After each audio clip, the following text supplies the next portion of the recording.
हिंदी में यूपीएससी की तैयारी से संबंधित प्रोग्राम्स को देखने के लिए सब्सक्राइब करें स्टडी IQIAS हिंदी।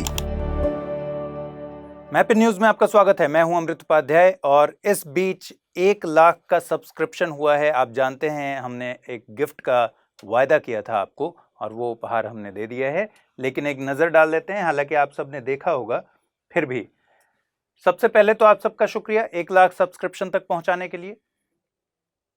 ये एक नया प्रोग्राम हमने शुरू किया है, नक्शे पर भारत, ठीक है, जो कि स्टैटिक इंडिया मैपिंग का प्रोग्राम है। यानी अब हम, और अगर आप में से किसी ने नहीं देखा है तो आप देख सकते हैं। जैसे ही आप चैनल पर जाइएगा स्टडी IQIAS हिंदी, तो इसमें आपको ये प्रोग्राम दिख जाएगा, ठीक है। देखिए इस तरीके से ये आता है और उसके बाद अभी जो पहला एपिसोड है इसमें हिमालय के फॉर्मेशन को बताया गया है और धीरे धीरे हम इसमें आगे बढ़ेंगे। शेड्यूल क्या रहेगा ये एक बार देख लेते हैं। शेड्यूल हमारा रहेगा, ये प्रोग्राम जो मैप इन न्यूज़ वाला है, जो कि करंट बेस्ड हम खबरें उठाते हैं और तब उसके जगहों को देखते हैं, उसके बारे में जानते हैं। ये आता है थर्सडे को, गुरुवार को और रविवार को रात 8 बजे। जो स्टैटिक वाला पोर्शन है नक्शे पर भारत वाला, वो आएगा मंगलवार को रात 8 बजे। तो अब आपका जो पूरा शेड्यूल है वो मंगलवार रात 8 बजे, गुरुवार और रविवार ये मैपिंग का पूरा प्रोग्राम होगा, जिसमें से मंगलवार को नक्शे पर भारत करेंगे और रविवार और गुरुवार को क्या करेंगे, मैप इन न्यूज़ करेंगे। चलिए आइए देखते हैं पिछले हफ्ते हम किस क्वेश्चन पर थे और उसके आंसर को समझ लेते हैं। क्वेश्चन मैंने पूछा था, निम्नलिखित में से कौन उस अक्षांश के सबसे नजदीक है जो माउंट किलिमंजारो से होकर गुजरता है? Mount Cotopaxi, Adams Peak, Chad झील या फिर अनाईमुडी, ठीक है। और एक क्वेश्चन मैंने आपको बताया था, यूपीएससी ने 2018 में पूछा था कि निम्नलिखित में से कौन सा शहर दिल्ली के सबसे समीप के देशांतर पर स्थित है? बेंगलुरु, हैदराबाद, नागपुर या फिर पुणे। तो पहले माउंट किलिमंजारो वाला देख लेते हैं, उसके बाद फिर इसको भी देख लेंगे। देखिए माउंट किलिमंजारो जो है एक सुषुप्त ज्वालामुखी है। ये तंजानिया में है, पूर्वी तंजानिया में। ये तंजानिया का मैप है और तंजानिया के मैप में पूर्वी जो हिस्सा है वहां केनिया के बॉर्डर के पास, लेकिन है कहां? पूर्वी तंजानिया में माउंट किलिमंजारो है। सुषुप्त ज्वालामुखी है जो कि लगभग 3,60,000 साल पहले इसमें इरप्शन हुआ था, उसके बाद से इरप्शन नहीं हुआ है। अफ्रीका का जो सबसे ऊंचा पर्वत है ये माउंट किलिमंजारो ही है और इसमें कोन्स बने हुए हैं 3 ज्वालामुखी, वॉल्केनिक कोन्स जो होते हैं। कोन्स मतलब 3 इरप्शन पॉइंट हैं जो शंकु। इसमें से एक का नाम है कीबो। कीबो सबसे ऊंचा पॉइंट है जो कि किलिमंजारो में ही है। तो माउंट कीबो या पॉइंट कीबो जो है वो किलिमंजारो का ही पार्ट है, KIBO, ठीक है। हिंदी में कीबो ऐसे लिख लीजिए। तो पॉइंट कीबो किलिमंजारो का ही एक वॉल्केनिक कोन है जो किलिमंजारो का सबसे ऊंचा पॉइंट है। लेकिन अगर बात करें अफ्रीका का जो सबसे ऊंचा पर्वत कौन सा है, माउंट किलिमंजारो है, ठीक है। अब ये देख रहे हैं आप कि इधर क्या है, इधर अफ्रीकन रिफ्ट है, ग्रेट अफ्रीकन रिफ्ट वैली। तो ग्रेट अफ्रीकन रिफ्ट वैली की ये पूर्व में है, तंजानिया के पूर्व में है, केनिया के बॉर्डर के बिल्कुल पास है। ये सब बातें आपको ध्यान पर रखनी है। अब देख लेते हैं, हमने जो क्वेश्चन को देखा कि भाई माउंट किलिमंजारो जहां है उस अक्षांश के आसपास उन सारे ऑप्शंस में क्या पड़ता है। तो माउंट किलिमंजारो है यहां तंजानिया, ठीक है, तंजानिया में, पूर्वी तंजानिया में। माउंट कोटोपैक्सी जो है वो इक्वाडोर में है, ठीक है। क्या नाम है इसका? कोटोपैक्सी। कहां है? इक्वाडोर में। तो आप देखेंगे कि माउंट कोटोपैक्सी जो कि इक्वाडोर में है और माउंट किलिमंजारो जो तंजानिया में है, ये दोनों भूमध्य रेखा के दक्षिण में है, लेकिन दोनों भूमध्य रेखा पर नहीं है, ठीक है। मतलब भूमध्य रेखा से नीचे को आते हैं, दक्षिण को आते हैं। इक्वाडोर आप समझ रहे होंगे ये है। और जब हम एडम्स पीक की बात करें तो एडम्स पीक है श्रीलंका में, ये एडम्स पीक है। और अनाईमुदी आपको पता है इंडिया में। तो सबसे नजदीक अक्षांश के कौन सा दिख रहा है आपको? माउंट कोटापेक्सी। इसका सही उत्तर होगा ऑप्शन ए। ठीक है, एक बात तो ये क्लियर हो गई कि इसका सही जवाब है माउंट कोटापेक्सी। अब अगर मैं कॉन्टिनेंट वाइज आपसे बात करूं कि सबसे ऊंचे पर्वत किस कॉन्टिनेंट के क्या हैं, किस महाद्वीप के क्या हैं, तो सब और नंबर से अगर चलें तो सबसे ऊंचा पर्वत आपको पता है कौन सा है?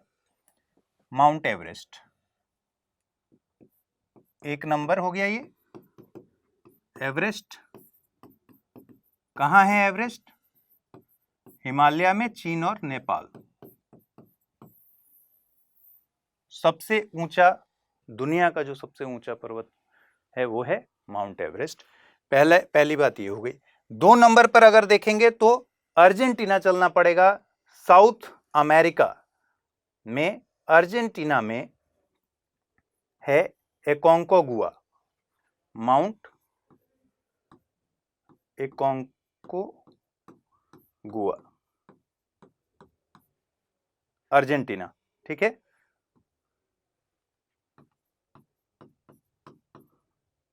अर्जेंटीना। फिर नॉर्थ अमेरिका में जब आएंगे, और ये किसका पार्ट होगा? माउंट एकोंकोगुआ ये एंडीज का पार्ट है। जब नॉर्थ अमेरिका में देखेंगे तो 3, और ये 2 नंबर पर है। 3 नंबर पर है यहां माउंट मैकिनले, जो अलास्का रेंज का पार्ट है, माउंट मैकिनले। अब इसको कहते हैं देनाली। ठीक है, पहले इसको कहते थे माउंट मैकिनले, और ये किसका हिस्सा है? अलास्का का। यहां ब्रुक्स रेंज है और यहां अलास्का रेंज है, यानी ये रॉकीज का पार्ट नहीं है बल्कि अलास्का का पार्ट है, अलास्का रेंज का पार्ट है। ठीक है, 4 नंबर पर किलिमंजारो है, जिसके बारे में आप जान चुके हैं। 5 नंबर पर है माउंट एल्ब्रूज। एल्ब्रूज कहां पर है बताइए? एल्ब्रूज है ब्लैक सी और कैस्पियन सागर के बीच में, हमने क्या पढ़ा था? कॉकेशस। तो ये ब्लैक सी है और ये कैस्पियन है। ठीक है, इसके बीच में आपको पता है कि ये पूरा विस्तार जो है कॉकेशस का है। तो रशिया का जो हिस्सा है, ठीक है, रशिया वाले हिस्से में पड़ता है माउंट एल्ब्रूज, जो कि यूरोप का सबसे बड़ा माउंट एल्ब्रूज हो गया। अब अगर 6ठे नंबर पर जाएंगे, ये 5 हो गया। ठीक है, 6ठे नंबर पर देखेंगे तो अंटार्कटिका में इस पोजीशन पर है विंसन मैसिव, जो 6ठा हो गया। और 7वां जो है वो है ऑस्ट्रेलिया में, यहां दक्षिण पूर्व ऑस्ट्रेलिया में, इसका नाम है कोजियोस्को, माउंट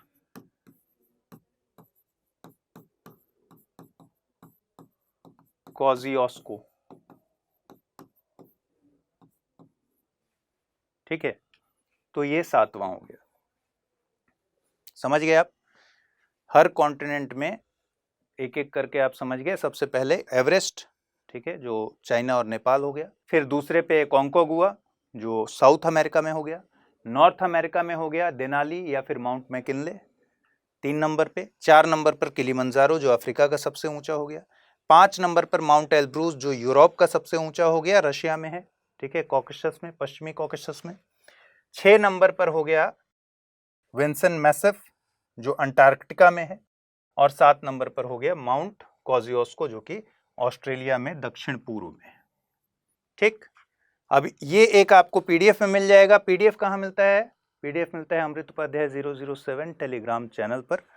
आपने जो लोग जानते होंगे उनको तो पता ही है, AMRITUPADHYAY 007 ये टेलीग्राम चैनल है जिस पर आपको पीडीएफ मिलेगा। तो इस पीडीएफ में आपको मिल जाएगा ये क्रम से कि 1 नंबर पर क्या है, फिर 2 नंबर पर क्या है, फिर 3 नंबर पर क्या है, 4 नंबर पर, 5 नंबर पर, इस तरह से मिल जाएगा। कोजियोस्को जो है वो मात्र 2228 मीटर का इसका हाइट है। ठीक है, इसमें सबकी हाइट भी लिखी हुई है, एलिवेशन। अब एक सवाल यूपीएससी ने जो 2018 में पूछा था कि नई दिल्ली के पास, और 3 शहर दे दिए थे, बेंगलुरु, हैदराबाद और पुणे, नई दिल्ली के देशांतर से सबसे नजदीक क्या पड़ेगा? यहां पर नई दिल्ली है, जब आप इस देशांतर को नीचे खींचेंगे तो सबसे लगभग इसी देशांतर पर पड़ेगा बेंगलुरु। ठीक है। पुणे महाराष्ट्र में है, महाराष्ट्र में भी किस हिस्से में? पश्चिमी महाराष्ट्र में पुणे का लोकेशन है, और इस पूर्वी महाराष्ट्र में पड़ता है नागपुर। ठीक है। और हैदराबाद तेलंगाना में है। तो आपको सबसे ज्यादा उसी जो देशांतर पर पड़ेगा वो पड़ेगा बेंगलुरु। तो इसका सही जवाब क्या है? सबसे समीप के देशांतर पर स्थित है। किस पे? दिल्ली के पास पड़ेगा बेंगलुरु। ठीक। अगले सवाल पर बढ़ जाते हैं। हाल ही में गुजरात में एक बहुत ही दुखद घटना हुई थी। आपको पता है मोरबी एक जगह है गुजरात में जिस पर मच्छू नदी पर बना पुल टूट गया और 150 से ज्यादा लोगों की मौत हो गई। ये आपको जरूर पता होगा। ये उसका बहुत ही दुखद तस्वीरें आई थी सामने, रेस्क्यू के समय की तस्वीरें हैं ये। तो आइए देखते हैं, गुजरात के बारे में जान लेते हैं। गुजरात के अगर बॉर्डर की बात करें तो इंटरनेशनल बॉर्डर आपको पता है गुजरात का है पाकिस्तान। ठीक है। एक खबर अभी हाल ही में आई है, आप बताइएगा मुझे कमेंट सेक्शन में कि गुजरात के बॉर्डर किस बॉर्डर के किस जगह पर बॉर्डर को बाघा बॉर्डर की तरह से डेवलप करने की बात हुई है और प्रधानमंत्री ने वहां विजिट करने के लिए लोगों को सलाह दिया है। उसका नाम बताइएगा। ठीक है। तो पाकिस्तान एक इंटरनेशनल बॉर्डर हो गया। स्टेट में अगर देखेंगे तो राजस्थान, फिर मध्य प्रदेश और फिर महाराष्ट्र, 3 स्टेट हो गए। यूटीज में दादर नागर हवेली और दमन एंड दीव। आप सभी को पता होगा कि दादर नागर हवेली और दमन और दीव जो है वो अब एक यूटी है। 2020 में इसको एक यूटी के तौर पर मर्ज कर दिया गया है। ठीक है। तो दादर नागर हवेली ये हो गया। दमन यहां है वलसाड जो खंभात की खाड़ी के पूर्व में, और दीव जो है ये खंभात की खाड़ी के जो ये सौराष्ट्र वाला पेनिनसुला है उसके साउथ में है, खंभात की खाड़ी से पूर्व में है। तो ये एक ही यूटी है। तो हम क्या कहेंगे भाई, इसका जो बॉर्डर लगेगा वो राजस्थान, मध्य प्रदेश, महाराष्ट्र, दादर एवं Nagar Haveli and Daman and Diu से, और इंटरनेशनल बॉर्डर इसका पाकिस्तान के साथ लगता है। गुजरात में ये वाला एरिया जो आपको दिख रहा है ये रन ऑफ कच्छ है। रन ऑफ कच्छ क्या है? दलदली लवणीय भूमि है। दलदली लवणीय भूमि है, बहुत बड़ा एरिया है ये। इस वाले अपर वाले हिस्से को कहते हैं ग्रेटर रन, और ये जो यहां दिख रहा है इसको कहते हैं लिटिल रन। ठीक है। एक बात ये हो गई। अगर यहां कुछ क्रीक भी बने हुए हैं, ये जो क्रीक दिख रहा है आपको ये है कोरी क्रीक। क्रीक मतलब हुआ कि नेचुरली एक नैरो रिवर की तरह ऐसा बना हुआ है, इसको क्रीक कहते हैं। तो कोरी क्रीक यहां है। यहां आपको पता है सर क्रीक है जिस पर इंडिया और पाकिस्तान के बीच लंबे समय से विवाद है। ठीक है। कोरी क्रीक हो गया, सर क्रीक हो गया, कच्छ की खाड़ी और खंभात की खाड़ी।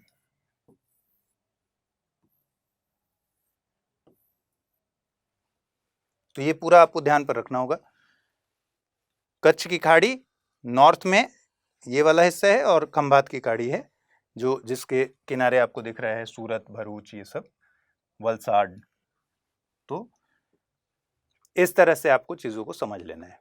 देखिए एक आध और बातें। दक्षिण में इसके गिरनार हिल्स है।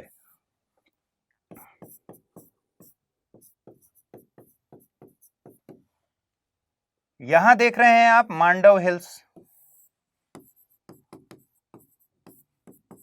मांडव हिल्स क्यों जानना है? क्योंकि मांडव हिल्स से ही वो नदी निकलती है और कच्छ के रन में जाकर खत्म हो जाती है, जिसका नाम है मच्छू नदी, जिस पर कि हादसा हुआ है। ठीक है। और यहीं पर पड़ता है मोरबी जहां हादसा हुआ बीच में। इसके अलावा राजपीपला हिल्स जो कि सतपुड़ा रेंज का ही पश्चिमी विस्तार है। राजपीपला हिल्स भी गुजरात में यहां आपको दिखता है। अरावली इसके नॉर्थ में पड़ता है, आबू हिल्स लिखा हुआ है, ठीक है, नॉर्थ वाले हिस्से में। रन ऑफ कच्छ नॉर्थ में आपने देख लिया है। तो क्वेश्चन पर आ जाते हैं। निम्नलिखित नदियों पर विचार कीजिए, मच्छू, वत्रक, चंबल और पार।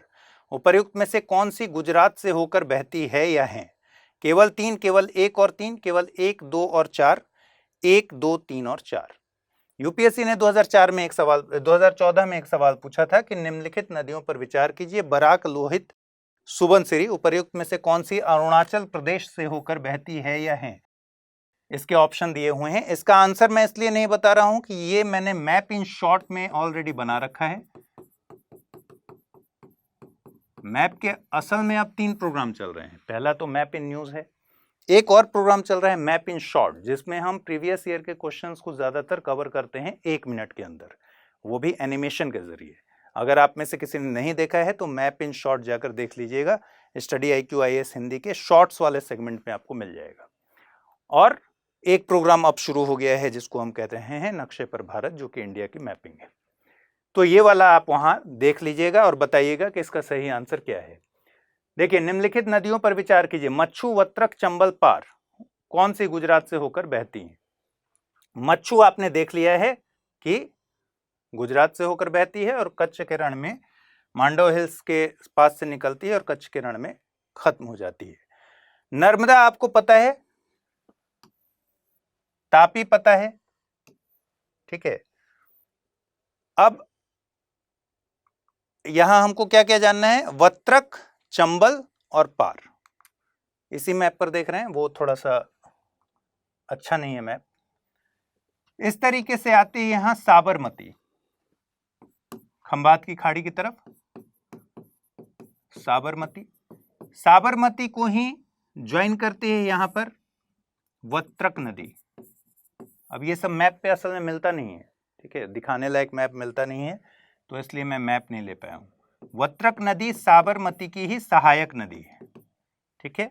और पार नदी जो है, यहां देखेंगे आप पार रिवर लिखा हुआ है यहां पर, ठीक है। तो वलसाड जहां लिखा हुआ था, यहीं पार रिवर आती है और खंबात की खाड़ी में इस तरफ गिर जाती है, ठीक। तो साबरमती हो गया, वत्रक, पार। और क्वेश्चन में क्या कह रहा है? चंबल, मच्छू, वत्रक और पार, ये तो गुजरात से होते ही हैं, गुजरते ही हैं। चंबल नदी आपको पता है कि गुजरात से नहीं गुजरती है। चंबल नदी मध्य प्रदेश में जाना पाव हिल्स के पास से, इंदौर के पास जाना पाव हिल्स से निकलती है और जाकर बहती है। यमुना की सहायक नदी है, जिसका गुजरात से कोई लेना देना नहीं है, ठीक है। तो इसका सही जवाब क्या होगा? 1, 2 और 4, ऑप्शन सी। उत्तर प्रदेश सरकार ने हाल ही में रानीपुर वन्यजीव अभयारण्य को बाघ रिजर्व घोषित करने की अधिसूचना जारी कर दी है। इस तरह भारत में बाघ रिजर्व्स की संख्या अब हो गई है 53। अगर PCS का एग्जाम दे रहे हैं तो फिर ये इंफॉर्मेशन भी आपके लिए जरूरी है। चलिए, रानीपुर कहां पर है? रानीपुर है चित्रकूट जिले में। ये यूपी का पूरा मैप है और यूपी में जब साउथ वाले हिस्से में देखेंगे तो रानीपुर पड़ेगा। रानीपुर चित्रकूट जिला है जो कि बुंदेलखंड का इलाका है, वहां पर है, और वहीं पर टाइगर रिजर्व की घोषणा हुई है। एक बात और ध्यान रखना है कि मध्य प्रदेश का बॉर्डर लगा हुआ है। मध्य प्रदेश के कुछ जिले और उत्तर प्रदेश के कुछ जिले बुंदेलखंड में आते हैं, बुंदेलखंड रीजन में आते हैं। तो रानीपुर चित्रकूट जिला में, ठीक है। एक बात ये हो गई। अब दूसरी चीज जो हमें जाननी है वो है टाइगर रिजर्व बनता कैसे है। टाइगर रिजर्व बनाने की क्या प्रक्रिया है? टाइगर रिजर्व बनाने की प्रक्रिया यह है कि राज्य सरकार बाघ संरक्षण के लिए योजना बनाती है,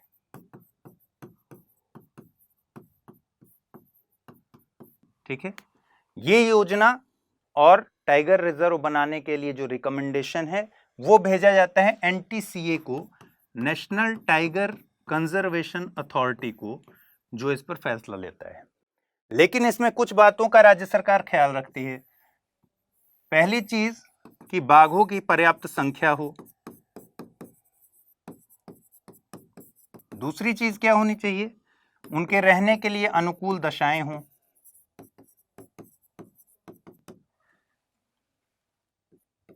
तीसरी चीज होनी चाहिए, नेशनल पार्क इत्यादि से जिस जगह को टाइगर रिजर्व बनाने के लिए रिकमेंड किया गया है उनकी कनेक्टिविटी बहुत अच्छी होनी चाहिए, कनेक्टिविटी अच्छी हो। और चौथी चीज, अगर वहां जनजातियां हैं तो जनजातियों से, ज्यादातर उन्हीं एरिया में बनता है ना जहां जनजाति निवास करती हैं, तो जनजातियों की सहमति बहुत जरूरी है, उनकी सहमति होनी चाहिए।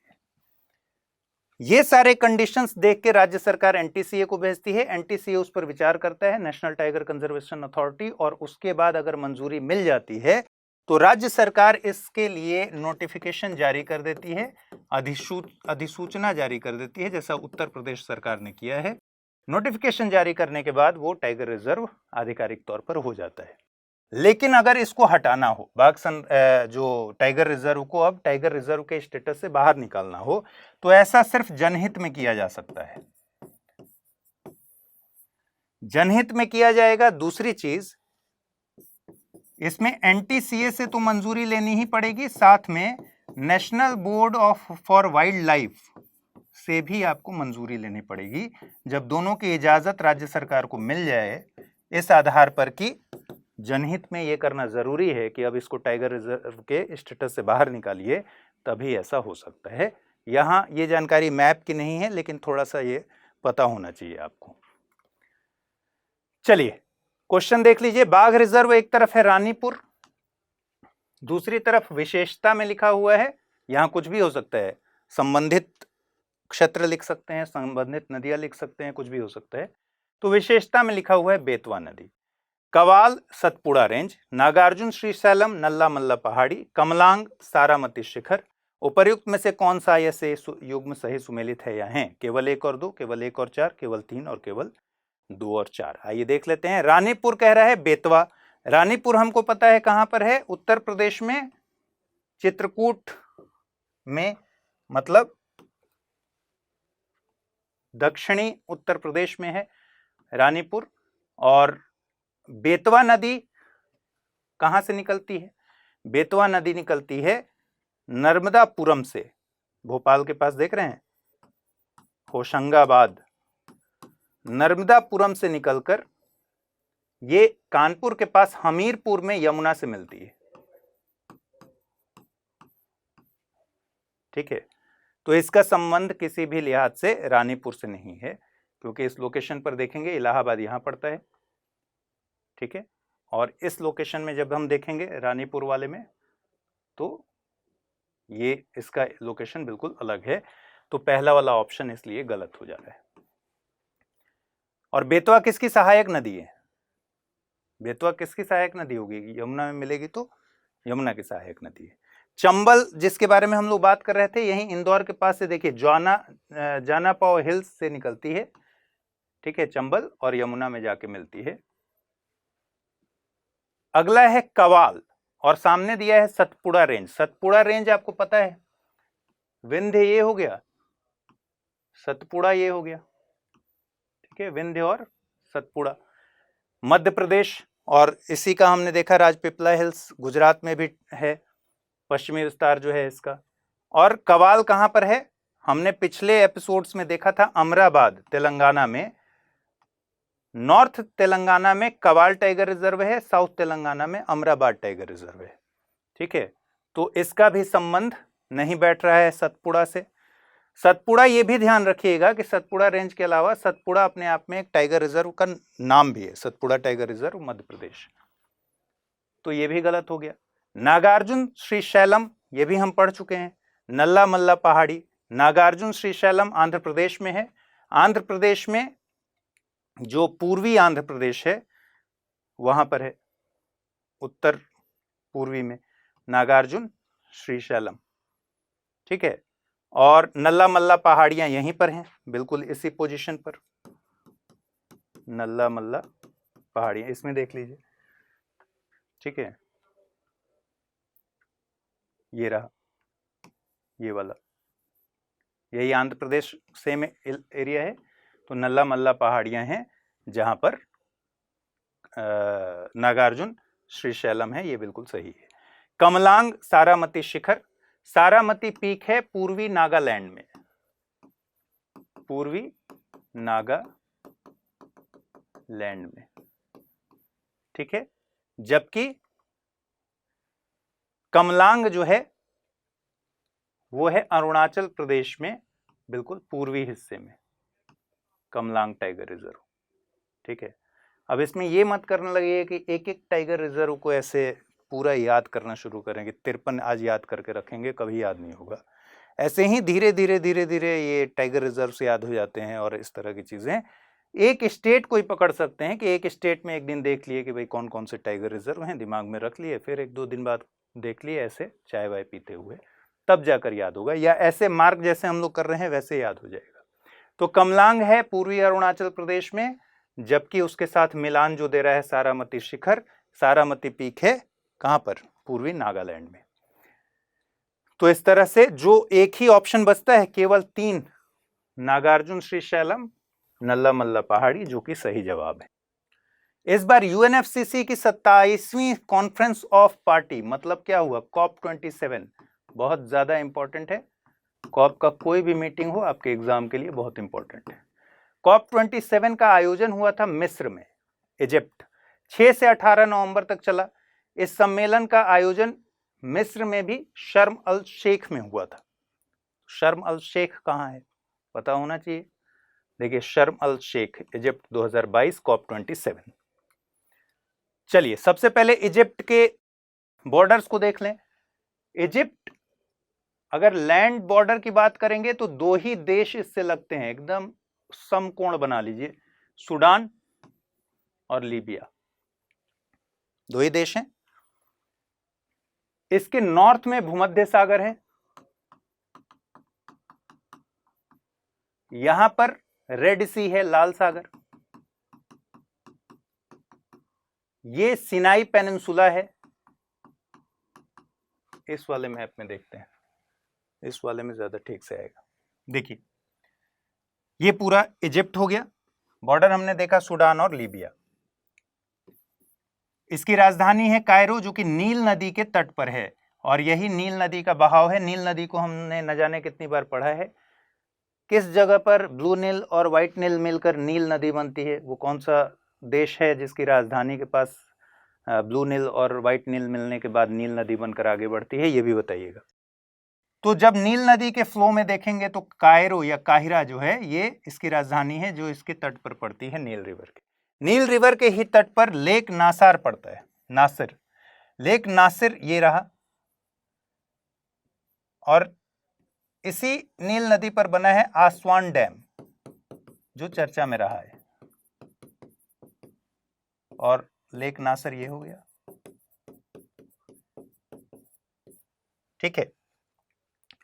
इसके अलावा अब इसके जब बाकी हिस्सों को देखेंगे तो यहां लीबियन डिजर्ट दिख रहा है आपको, यानी लीबिया का जो मरुस्थल है उसका विस्तार कहां है, लीबिया के साथ साथ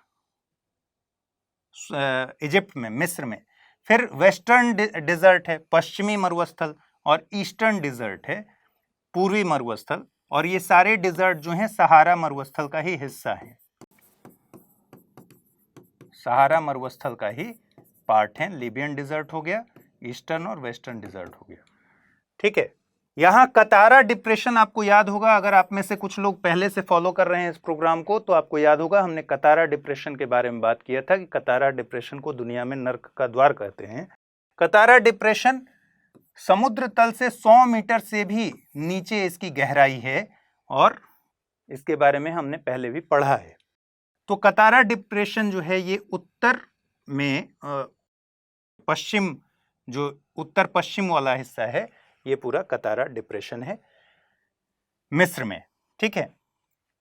फिर यहां एक इंपॉर्टेंट बात होती है, बिर ताविल, जिसके बारे में हमने पिछले एपिसोड में बात की थी। बिर ताविल, बिर ताविल के बारे में ही हमने बात किया था कि ये गैर निर्वासित प्रदेश है, यहां कोई नहीं रहता, और ना ही कोई देश इस पर क्लेम करता है। इसकी पोजीशन है ये, ठीक है। तो हो गया सूडान और इसके बॉर्डर पर, ठीक है, इजिप्ट के। और बीर ताविल के पूर्व में देखेंगे या पूरे मिस्र के दक्षिण पूर्व में देखेंगे तो हलईब ट्रायंगल है। हलईब ट्रायंगल जो है इस पर विवाद है। हलईब त्रिकोण, मिस्र और सूडान के बीच विवाद इस पर चलते रहते हैं, मिस्र और सूडान के बीच, ठीक है। बीर ताविल देख रहे हैं सूडान की तरफ है, लेकिन ये बॉर्डर पर भी है, लेकिन ये गैर निर्वासित है, इस पर कोई भी क्लेम भी नहीं करता, ठीक।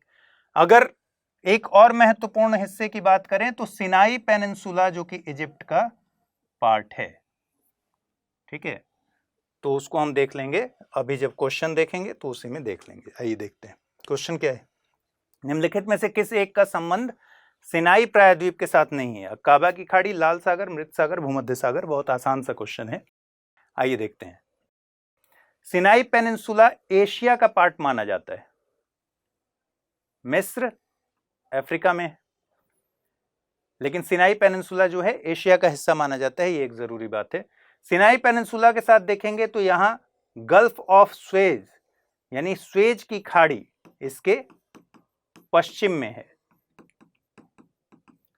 और अकाबा की खाड़ी इसके पूर्व में है, जो कि सऊदी अरब से भी लगा हुआ है और इधर जॉर्डन के साथ भी लगा हुआ है, इधर इजराइल भी है, ठीक।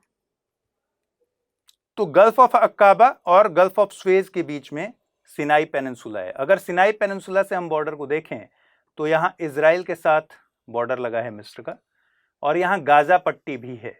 तो इजराइल और गाजा पट्टी के साथ ये अपना बॉर्डर साझा करता है। वाटर बॉडीज में gulf of Suez, gulf of Aqaba, ये रेड सी हो गया यहां, और इधर भूमध्य सागर। मतलब अगर उत्तर में इसके कहें तो भूमध्य सागर है, दक्षिण में लाल सागर है, पश्चिम में इसके गल्फ ऑफ स्वेज है और पूर्व में गल्फ ऑफ अकाबा है, अकाबा की खाड़ी है। यहां पोर्ट स्वेज है, एक बंदरगाह है पोर्ट स्वेज, और भूमध्य सागर की तरफ है पोर्ट सईद, पोर्ट सईद। तो पोर्ट स्वेज से पोर्ट सईद तक कनाल जो बना हुआ है, जो नहर बनी हुई है, उसको कहते हैं स्वेज नहर, जो कि एशिया से, इस रास्ते से, गल्फ ऑफ स्वेज के रास्ते से एशिया से यूरोप को जोड़ने के लिए एक बहुत कारगर और बहुत ही व्यस्त व्यापारिक मार्ग रहा है, ठीक है। तो किसको किसको जोड़ता है? पोर्ट स्वेज से पोर्ट सईद को जोड़ता है। इसका मतलब ये जो रास्ता है ये स्वेज नहर है, जिसके बारे में आपने निश्चित तौर पर सुना होगा, ठीक है। अब कह रहा है कि भाई सिनाई पेनिनसुला से, अच्छा एक और इंपॉर्टेंट बात, ये पूरी बात हो ही क्यों रही है, क्यों हम लोग सिनाई पेनिनसुला पर इतना जोर लगाए पड़े हैं? इसलिए हो रही है कि COP27 की जो बैठक हुई है शर्म अल शेख में हुई है, और शर्म अल शेख कहाँ है? यहां पर सिनाई पेनिनसुला के बिल्कुल दक्षिण में शर्म अल शेख है, जहां पर COP27 की बैठक हुई है। इसलिए हम इस पर सवाल पूछ रहे हैं और इस पर बात कर रहे हैं। तो शर्म अल शेख का पोजीशन आप जान गए। अब पूछ रहा है कि भाई सिनाई पेनिनसुला से किसका संबंध नहीं है। आइए देखें। अकाबा की खाड़ी आप जानते हैं सिनाई पेनिनसुला के पूर्व में है, लाल सागर दक्षिण में है, भूमध्य सागर उत्तर में है। एक ऑप्शन दिया हुआ है मृत सागर, जो कि इससे संबंधित नहीं है, लेकिन हमने पिछले ही 1-2 क्लास के पहले मृत सागर को ठीक से पढ़ा था। तो ये आप बताएंगे, मैं अभी मैप पर नहीं दिखा रहा, ये आप बताएंगे कि मृत सागर कहाँ पर है, किस पोजीशन पर है, ठीक। चलिए, मौसम विज्ञान विभाग ने पिछले दिनों दक्षिण पश्चिम मानसून के भारत से जाने की औपचारिक घोषणा कर दी। साथ में देश में उत्तर पूर्व मानसून के सक्रिय होने की जानकारी दी है। हिंद महासागर, क्वेश्चन ले लीजिए और इसका आंसर आप दे दीजिएगा। हिंद महासागर से सटे होने के बावजूद इस राज्य के मध्य पूर्वी और तटीय इलाकों में ग्रीष्म काल में निम्न वर्षा होती है, जबकि शीतकाल में वर्षा का अधिकांश हिस्सा प्राप्त करता है। यह राज्य कौन सा है? जो लोग पढ़ चुके हैं उनके लिए तो एकदम चुटकी का खेल है, जो लोग नहीं जानते हैं उनके लिए थोड़ा मुश्किल होगा, क्यों? क्योंकि ग्रीष्म काल में ही हमारे यहाँ पूरी वर्षा होती है। लेकिन प्रश्न ये कह रहा है दो बात, एक तो की पॉइंट है कि हिंद महासागर से सटा हुआ है, दूसरी बात ग्रीष्म काल में यहाँ निम्न वर्षा होती है और शीतकाल में यहाँ वर्षा का अधिकांश हिस्सा प्राप्त करता है। यह राज्य कौन सा है? गुजरात, कर्नाटक, तमिलनाडु या फिर आंध्र प्रदेश? तो इस सवाल का जवाब आप मुझे कमेंट बॉक्स में दीजिएगा। ये प्रोग्राम कैसा लगा आपको, ये भी मुझे बताइएगा। एक और नया प्रोग्राम मैंने बता दिया है, आपके सामने आ गया है, नक्शे पर भारत। हर मंगलवार रात 8 बजे मैं कोशिश करूंगा कि हर हाल में आए। वो प्रोग्राम अगर आपने नहीं देखा है तो ज़रूर देख लीजिए, क्योंकि वो आपकी तैयारी के लिए अच्छा साबित होगा, आपकी तैयारी और बेहतर हो पाएगी। तो फिलहाल इस प्रोग्राम में इतना ही रखते हैं। अपना ख्याल रखिए, ठीक से पढ़ाई कीजिए। नमस्कार।